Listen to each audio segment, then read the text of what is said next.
Assalamualaikum, halo semuanya. Kali ini kita akan membahas tentang sabar dan syukur. Sabar itu manifestasi syukur, dan syukur itu ketika kita bersyukur, kita dapat dipastikan juga bersabar.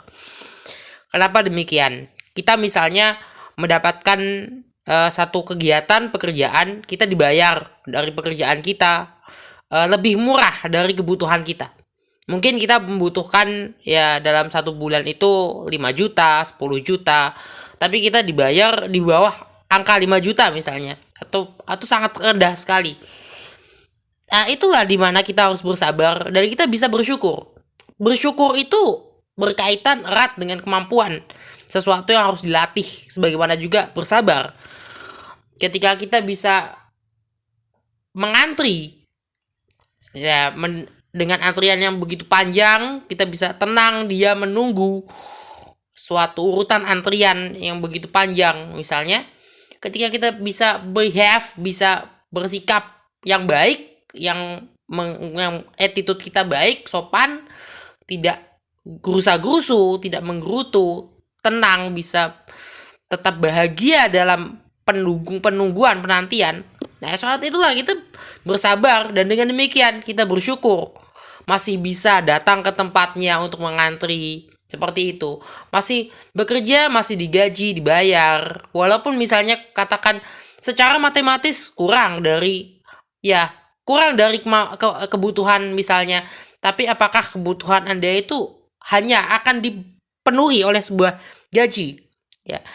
Tentu yang seperti itu sangat sempit sekali pikirannya ketika memandang bahwa kebutuhan kita hanya boleh atau hanya bisa dapat dipenuhi hanya semata-mata dari gaji. Ya, Anda bisa cari cara lain. Ketika Anda merasa penghasilan Anda kurang, Anda gunakan cara lain. Cari cara lain untuk memperoleh penghasilan tambahan, bukan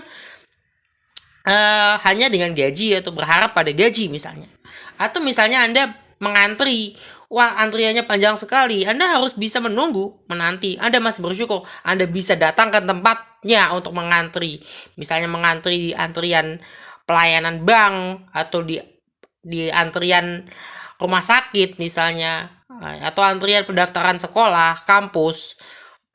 Ya, itu membutuhkan satu keahlian, karena mengantri itu bukan semata-mata bukan sebuah ya tinggal berdiri saja atau tinggal duduk saja, tapi bagaimana behave, bagaimana kita bisa behave, bisa beretitude, bersopan santun dalam sebuah penantian, bagaimana kita bisa bersabar, bersyukur atas apa yang sudah didapatkan. Jadi sabar dan syukur itu jelas satu kesatuan, tidak terpisahkan satu sama lain.